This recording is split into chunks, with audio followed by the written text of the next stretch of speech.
معزز سامعین کرام، آپ سن رہے ہیں دیار اردو چینل پر مولانا ابو الکلام آزاد کی کتاب البیرونی اور جغرافیہ عالم۔ اگر آپ دیار اردو چینل پر نیو ہیں تو چینل کو سبسکرائب کرنا نہ بھولیے اور بیل آئیکن کو لازمی پریس کیجیے تاکہ آئندہ آنے والی تمام نئی اقساط آپ کو بر وقت موصول ہوتی رہیں۔ سب ہیڈنگ: محمود غزنوی اور البیرونی۔ پوائنٹ نمبر 3، ایک بات صاف اور قطعی ہے، سلطان محمود نے البیرونی کے ساتھ جو سلوک بھی کیا ہو، اس کی تہ میں اس کے علم و حکمت کی صحیح معرفت اور قدر شناسی نہ ہوگی۔ یہ غلط فہمی ہوگی کہ وہ فن نجوم ایسٹرولوجی میں ماہر تھا۔ علوم فلکیہ کی تاریخ کا یہ ایک مسلمہ واقعہ ہے کہ علم حیت اور فن نجوم یعنی سعادت و نحوست کواکب کے فن کا باہمی فرق مدتوں تک غیر واضح رہا۔ جو امتیازی خط دونوں کو ایک دوسرے سے الگ کرتا ہے وہ قدیم زمانے میں اتنا باریک تھا کہ عام نگاہیں بہت کم اسے محسوس کر سکتی تھیں، اور اکثر ایسا ہوتا تھا کہ حیت کے ماہرین کو فن نجوم کا ماہر سمجھ لیا جاتا تھا۔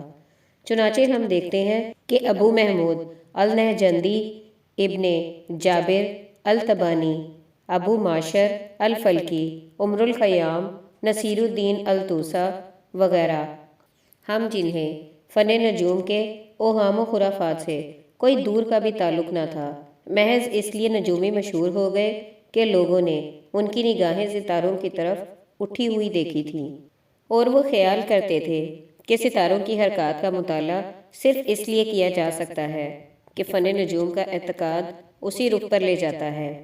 نظام سمرقندی اور صاحب نگارستان نے البیرونی کی نسبت جو حکایتیں لکھی ہیں ان کے اندر بھی یہی غلط فہمی کام کر رہی ہے۔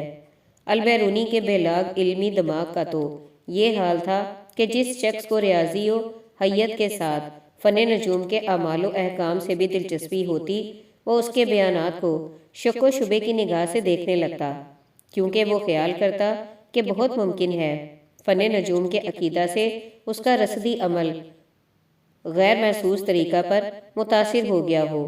چنانچہ اس نے نیشا پور کے طول بل کی بحث میں منصور بن طلحہ کی تصریح کو صرف اس لیے مشکوک ٹھہرایا کہ کان مولن با علم النجوم، وہ علم نجوم سے دلچسپی رکھتا تھا، لیکن زمانہ کی غلط اندیشیوں کا یہ تصرف دیدنی ہے کہ ایسا محتاط شخص بھی نجومی ہونے کے اتہام سے محفوظ نہ رہ سکا۔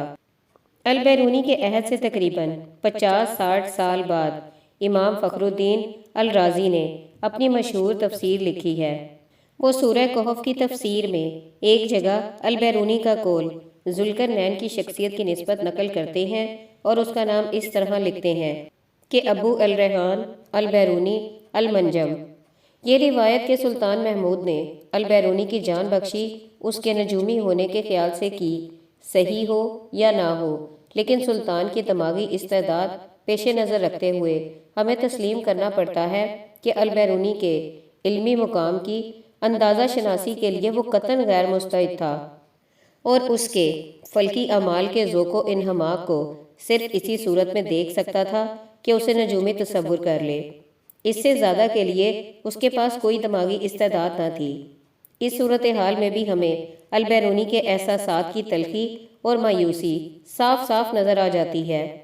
ایک ایسے بادشاہ کی سرپرستی اسے کیوں کر مطمئن اور خوشحال کر سکتی تھی جو ریاضیات اور حیت کے ایک باکمال شخص کی قدر شناسی کے لیے کوئی ذہنی استعداد نہیں رکھتا تھا، اور اگر قدر شناسی کے لیے آمادہ بھی ہوتا تھا تو صرف اس لیے کہ اسے فن نجوم کے اوبام و خرافات کے اعتقاد سے متہم تصور کر لے۔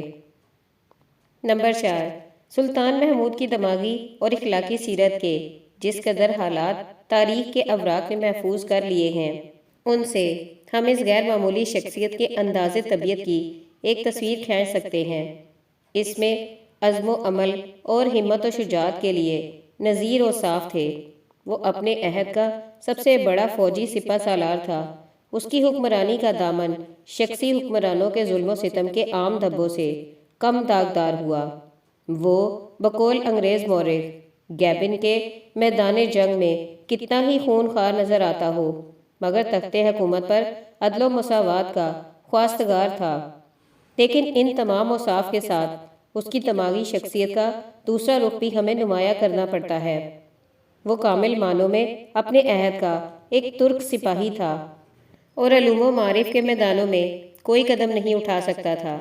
اس کے دینی عقائد کا تصور نہایت پست اور محدود درجے کا تھا۔ وسعت نظر کی کوئی پرچھائی بھی اس پر نہیں پڑی تھی۔ اس زمانے میں اسماعیلی فرقے کے مبلغ عالم اسلامی میں ہر طرف پھیلے ہوئے تھے، اور ان کی ایک شاخ نے جو کرامتہ کے نام سے مشہور ہوئی، عراق اور حجاز میں سخت ہلچل مچا دی تھی۔ مصر میں فاطمی خلافت قائم ہو چکی تھی اور اس کے داعی تمام عالم اسلامی میں ظاہر و مخفی اپنی دعوت پھیلا رہے تھے۔ چونکہ یہ لوگ اپنے مذہبی عقائد کو عقلی توجیحات کی آمیزش کے ساتھ پیش کیا کرتے تھے اور فلسفہ و عقلیات کے حامی تھے، اس لیے سلطان کے خیال میں ہر شخص جو حکیمانہ فہم و ذوق رکھتا ہو کرامتی تھا اور اس لیے واجب القتل تھا۔ اس نے اپنے دوران حکومت میں بے شمار آدمیوں کو محض اس لیے قتل کرایا کہ وہ اسماعیلیت اور کرامتیت سے متہم ہو گئے تھے، اگرچہ فی الحقیقت اسماعیلی نہ تھے۔ یاقوت الہموئی نے معجم میں اور ظہیر الدین البیکہی نے طمطم میں سوان الحکمت میں ایک روایت نقل کی ہے جس سے سلطان کی ذہنیت کا اندازہ کیا جا سکتا ہے۔ سلطان کے دربار میں شمالی چین یعنی نتھا کا ایک ایلچی آیا تھا جو تعلیم یافتہ آدمی تھا اور قطب شمالی کے قرب و جوار کی بعض خصوصیات سے واقف تھا۔ اس نے سلطان سے کہا کہ قطب کے قرب و جوار میں ہمیشہ سورج کی روشنی نمایاں رہتی ہے اور رات کی تاریکی کا وقت ظہور میں نہیں آتا۔ سلطان نے اپنی عادت کے مطابق اس بیان کو الحاد اور کرامتیت پر محمول کیا، حالانکہ اس شخص کو اس طرح کے عقائد سے کوئی واسطہ نہ تھا۔ وہ سیاحوں کا مشاہدہ بیان کر رہا تھا، نہ کہ اپنا ذاتی عقیدہ۔ بہرحال اس موقع پر البیرونی کی دانش و حکمت ناکام نہیں رہی۔ وہ سورج اور زمین کا باہمی تعلق واضح کرتا ہے اور سلطان کو یقین دلاتا ہے کہ دونوں قطبوں کے پاس اس طرح کی صورتحال کا ہونا ایک قدرتی بات ہے۔ اس سے انکار کرنا ایک علمی حقیقت سے انکار کرنا ہوگا۔ کفال مروزی نے سلطان کے شافعی مذہب اختیار کرنے کی جو حکایت نقل کی ہے، اس سے بھی ہم اندازہ کر سکتے ہیں کہ اس کی مذہبی معلومات کا کیا حال تھا۔ سلطان کا خاندان عام ترکوں کی طرح حنفی تھا، لیکن علماء دربار میں بعض شوافع موجود تھے اور وہ شافعی مذہب کی فضیلت پر زور دیتے تھے۔ خود سلطان اس کوچہ سے اس درجہ نابلد تھا کہ ان کی باتیں سنتا اور کوئی رائے قائم نہ کر سکتا۔ بالآخر یہ طے پایا ایک مجلس مناظرہ ترتیب دی جائے اور مسیحی عالم کو حکم بنایا جائے۔ یہ مسیحی عالم غالباً ابو الخیر الحسن بن سوار معروف بابن الخمار تھا۔ اس علمی مناظرے میں علمی حیثیت سے کوئی بحث نہیں ہوئی، بلکہ یہ طریقہ اختیار کیا گیا کہ سلطان کے سامنے حنفی اور شافعی دونوں طریقوں کی نمازیں پڑھا کر دکھا دی جائیں۔ جس طریقے کی نماز سلطان کو پسند آئے اسے اختیار کر لے۔ چنانچہ شافعی طریقے نماز بازی لے گیا اور سلطان شافعی ہو گیا۔ اسی طرح ابو بکر ابن فورق الاصفہانی کے ساتھ جو معاملہ مسائل رویت و جہت کے بارے میں پیش آیا تھا اور جس کی تفصیلات خود ابن فورق نے اپنے مکتوب بنام ابو اسحاق الاصفرائینی میں لکھی ہے، اس حقیقت کو واضح کر دیتا ہے کہ سلطان کا سیدھا سادہ سپاہیانہ دماغ کسی علمی اور دقیق بات کے سمجھنے کی بالکل صلاحیت نہیں رکھتا تھا۔ ابن فورق نے بہت کوشش کی کہ رویت باری بلا جہت و محل کا عقیدہ اس کے ذہن نشین ہو سکے، لیکن کسی بھی طرح نہ ہو سکا۔ نمبر 5، سلطان کی طبیعت کا سخت شکی اور ہٹ درم جامد ہونا بھی ہمیں تاریخی تصریحات سے معلوم ہو چکا ہے۔ وہ استقامت طبع اور ہٹ درمی میں فرق نہیں کر سکتا تھا۔ اس نے ہٹ درمی کو استقامت رائے سمجھ لیا تھا۔ ایسی طبیعت کا بادشاہ یقیناً البیرونی جیسے حکیمانہ مزاج کے آدمی کے لیے ناقابل برداشت ہو گیا ہوگا، اور نہیں معلوم اسے شب و روز کس طرح کی مصیبت انگیز زندگی بسر کرنی پڑی ہوگی۔ خود البیرونی کی بعض تصریحات سے بھی اس صورتحال کا اندازہ کیا جا سکتا ہے۔ کتاب الحجامر میں ایک جگہ موتیوں کی نوعیت پر بحث کرتے ہوئے لکھتا ہے، اور موتیوں پر آگ کا فعل جو اثر ڈالتا ہے وہ اس موقع پر دیکھنے میں آیا ہے جب برانا یعنی بلند شہر حالی کے بت خانوں کو غازیوں نے آگ لگا کر جلا دیا تھا، تو برانا کے راجہ لواحد نے، جو امتیر مین الدولہ کے ہاتھ قید ہو چکا تھا، اسے اس مضمون کا پیغام بھیجا کہ یہ دیوانے غازی ہیں کہ بت خانوں کو جلا کر تجھے ان نہایت قیمتی جواہر سے محروم کر دیں کہ جو ان کے اندر موجود ہیں۔ تجھے چاہیے کہ پہلے ان جواہر کو وہاں سے نکال لے، ورنہ وہ بھی جل کر راکھ ہو جائیں گے۔ مگر امیر نے راجہ کی بات پر کوئی توجہ نہیں کی، کیونکہ یہ اس کی عادت تھی کہ ہر بات جو کہی جاتی تھی اس کی مخالفت کرتا تھا اور اپنی بات سے نہیں ہٹتا تھا۔ لیکن جب آتش زدگی کے بعد جلے ہوئے بت خانوں کی تفتیش کی گئی تو اس میں جلے ہوئے موتیوں کے دانے اس طرح ملے جیسے تباہ شیر کے ٹکڑے ہوں، لیکن وہ جل کر خاکستر ہو گئے تھے۔ بہرحال البیرونی نے تحدید النہایت الاماکن میں اپنے حالات کی طرف جو اشارہ کیا ہے وہ ہمیں بہت دور تک لے جاتا ہے، اور ہم اس کے اور سلطان محمود کے رشتہ علائق کی نوعیت کی ایک تفصیلی تصویر کھینچ سکتے ہیں۔ اس نے کتاب الہند میں جو مجمل اشارہ کیا ہے اس کا مطلب بھی اب اچھی طرح واضح ہو گیا۔ معلوم ہوتا ہے کہ اسے پنجاب آنے کا موقع تو مل گیا تھا، لیکن نقل و حرکت کی پوری آزادی نہیں ملی تھی، اور اس کی علمی تحقیقات کی سرگرمیوں میں طرح طرح کی رکاوٹیں ڈال دی گئی تھیں۔ ان ہی رکاوٹوں کی طرف اس نے یہ کہہ کر اشارہ کیا ہے کہ اپنے خیالات کے امر و نہی کا رشتہ میرے قبضے میں نہیں ہے۔ لیکن اگر محمود کی طرف سے البیرونی کے تاثرات کا یہ حال تھا تو پھر البیرونی نے اپنے اس قصیدے میں جسے الہموئی نے معجم میں نقل کیا ہے محمود کا ذکر ان لفظوں میں کیوں کیا تھا؟ یعنی محمود نے کوئی نعمت مجھے عطا کرنے میں کمی نہیں کی، اس نے مجھے غنی کر دیا اور میری زیادہ طلبی سے چشم پوشی کی، اس نے میری نادانیوں سے درگزر کی اور میری عزت کرنے لگا، اس کے جاہ و جلال سے میری رونق تازہ ہو گئی۔ یہ قصیدہ اس نے ابو الفتح بستی کی مداح میں لکھا تھا۔ اس میں اپنی زندگی کے مختلف دوروں کی طرف اشارات کیے ہیں۔ البیرونی کی ان دونوں مختلف تصریحات کو یوں جمع کیا جا سکتا ہے کہ اس کے اور سلطان محمود کے باہمی علائق کے مختلف دور رہے ہوں گے۔ ابتدائی دور کشیدگی، شک و اشتباہ اور ناقدر شناسی کا تھا، پھر حالات کی رفتار بالتدریج بدلنے لگی اور بالآخر ایک ایسا دور رونما ہو گیا جب سلطان کی فیاضانہ سرپرستی اسے حاصل ہو گئی تھی۔ البیرونی نے یہ قصیدہ سلطان کے انتقال کے بعد لکھا ہے۔ اب سلطان دنیا میں نہ تھا اور مناسب یہی تھا کہ اس کی کوتاہیاں بھلا کر اس کی آخری عہد کی فیاضیوں کو سراہا جائے۔ چنانچہ اب البیرونی اس کی سرپرستیوں کا اعتراف کرتا ہے اور اس کی ابتدائی مخالفانہ روش کو یاد رکھنا نہیں چاہتا۔ علاوہ بریں معاملے کا یہ پہلو بھی پیش نظر رکھنا چاہیے کہ جس زمانے میں البیرونی نے یہ قصیدہ لکھا ہے اس وقت سلطان محمود کا لڑکا سلطان مسعود حکمران تھا اور اس کی فیاضانہ سرپرستیاں البیرونی کو حاصل ہو گئی تھیں۔ البیرونی اس کی فیاضیوں سے اس درجہ متاثر ہوا تھا کہ اس نے اپنی سب سے زیادہ اہم تصنیف اسی کے نام سے لکھی تھی، یعنی القانون المسعودی۔ ایسی حالت میں یقیناً وقت کا مقتضا یہی تھا کہ اپنے فیاض سرپرست اور قدر شناس بادشاہ کے باپ کا ذکر حتی الامکان اچھے لفظوں میں کرے اور اس عہد کی ناگوار باتوں کی تلخیوں کو بھلا دے۔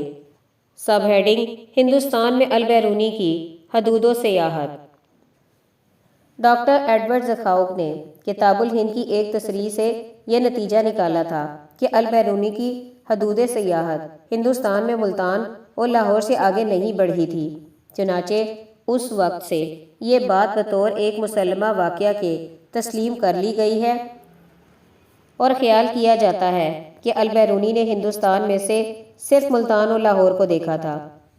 لیکن 1906 میں جب مجھے القانون المسعودی کے نسخے امپیریل لائبریری کلکتہ کے مطالعے کا موقع ملا تو میں نے محسوس کیا کہ یہ رائے نظر ثانی کی محتاج ہے۔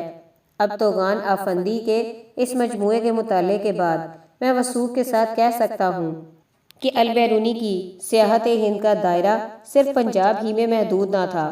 البیرونی ایک خاص رصدی عمل کا ذکر کرتے ہوئے القانون میں لکھتا ہے کہ جب میں ہندوستان میں تھا تو ایک ایسے مقام پر جو سمندر کے کنارے ہے مجھے اس عمل کے انجام دینے کا موقع ملا۔ سوال یہ ہے کہ اگر البیرونی کی سیاحت ہند صرف پنجاب کے ایک حصے تک ہی محدود رہی تھی تو یہ ساحلی مقام کون سا تھا؟ ظاہر ہے کہ پنجاب میں نہیں ہو سکتا۔ سمندر ہندوستان میں یا تو جنوب کی طرف مل سکتا ہے یا پچھم کی طرف۔ البیرونی کا ہندوستان کا جنوبی حصے تک پہنچنا بہت دشوار تھا اور اس کی تمام تصریحات اتنے وسیع اور طولانی دائرہ سیاحت کے قطعاً خلاف ہیں۔ بس صرف پچھم کا ساحلی حصہ رہ جاتا ہے جہاں وہ پہنچ سکتا تھا اور قیاس چاہتا ہے کہ یہ سندھ کا علاقہ ہوگا۔ ویسے بھی یہ بات بہت مستبد معلوم ہوتی تھی کہ البیرونی پنجاب آیا ہو اور اس نے سندھ کی سیاحت کا قصد نہ کیا ہو۔ محمد بن قاسم کے عہد سے اسلامی حکومت بلا انقطاع سندھ میں قائم رہی اور اس زمانے میں وہ بھی پنجاب کی طرح سلطان محمود کے زیر حکومت آ چکا تھا۔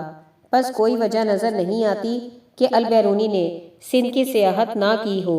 القانون کی مندرجہ صدر تصریح نے اس قیاس کی پوری طرح تصدیق کر دی، کیونکہ ایسی جگہ جو سمندر کے ساحل پر ہو اسے سندھ ہی میں مل سکتی تھی۔ اب البیرونی کی کتاب السیدنہ کے اقتباسات سے جو اس مجموعہ میں شامل کیے گئے ہیں اس خیال کی مزید تصدیق ہو گئی۔ وہ جرجیز کی نوعیت پر بحث کرتے ہوئے لکھتا ہے، ملتان اور سندھ کے درمیان جو جنگل واقع ہیں ان میں نے دیکھا کہ دو طرح کی بوٹیاں اس چیز کی پیدا ہوتی ہیں۔ پھر ان دونوں قسموں کی پیدائش کی خصوصیات بیان کی ہے۔ پھر اسی کتاب میں سیب کے اقسام پر بحث کرتے ہوئے لکھتا ہے، میں نے کشمیر کے پہاڑوں میں ایک قسم کا سیب دیکھا جو قسم اہلی سے مختلف نہیں ہے، البتہ اس کے درخت میں کانٹے بہت زیادہ ہوتے ہیں۔ کتاب السیدنہ کی ان دونوں تصریحوں کو جب ہم القانون کی تصریح کے ساتھ جمع کرتے ہیں تو البیرونی کی حدود و سیاحت کا مسئلہ واضح ہو جاتا ہے۔ سندھ، پنجاب اور کشمیر ان تینوں علاقوں میں اسے سیاحت کا موقع ملا تھا۔ غالباً وہ غزنی سے کابل گیا، کابل سے پشاور میں آیا اور لاہور اور کوہستان کشمیر کی سیاحت کی، پھر ملتان گیا اور غالباً اس کی تحصیل سنسکرت و تحقیقات ہند کا بڑا زمانہ وہیں بسر ہوا، پھر ملتان سے سندھ گیا اور سندھ سے غزنی۔ سلطان محمود کا قبضہ خوارزم پر 408 ہجری میں ہوا اور اسی سن میں البیرونی غزنی پہنچا۔ تحدید نہایت الاماکن کی جو عبارت نقل کی گئی ہے اس سے معلوم ہوتا ہے کہ اس سن کے ایک برس بعد یعنی 409 ہجری میں وہ کابل کے قریب ایک گاؤں میں مقیم تھا۔ اسی طرح القانون کے ایک مقام سے جہاں اس نے غزنی کے طول بلد کی تصحیح کی ہے 410 ہجری میں اس کا غزنی میں ہونا ہمیں معلوم ہو چکا ہے۔ پس ڈاکٹر زکھاؤ کے اس قیاس کی مزید تصدیق ہو گئی کہ اس کی سیاحت ہند کا زمانہ 410 ہجری کے بعد شروع ہوا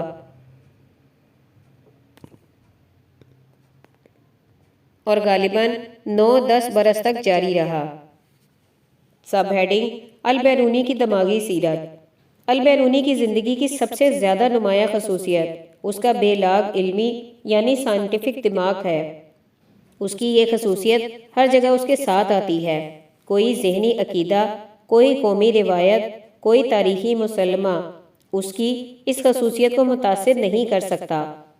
اس کی عقلیت بے لچک، بے داغ اور ناممکن التسخیر ہے۔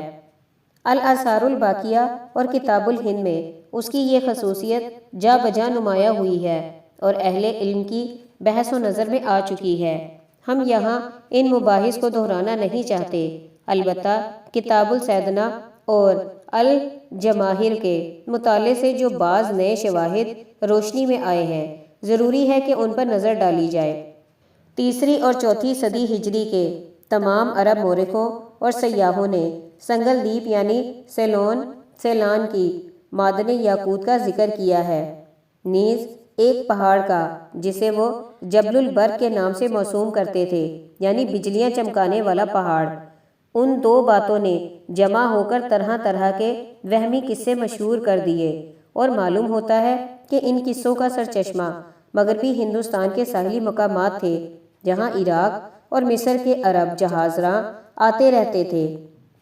از انجملہ ایک روایت یہ تھی کہ وہاں راون کا پہاڑ ہے، جس کی چوٹی پر ہمیشہ بجلی چمکتی رہتی ہے، اور یہی بجلی ہے جس کے اثر سے یاقوت بنتے اور نشو و نما پاتے ہیں۔ عربوں نے راون کو راہون بنا دیا، اور جبل الراہون کے افسانے عربی تاریخوں میں سرایت کر گئے۔ چنانچہ المسعودی، ابن ہرقل المقدسی اور نصر بن احمد الخطیبی وغیرہ نے سب نے جبل الراہون کا ذکر کیا ہے، اور طرح طرح کے عجائب و خوارق اس کی طرف منسوب کر دیے ہیں۔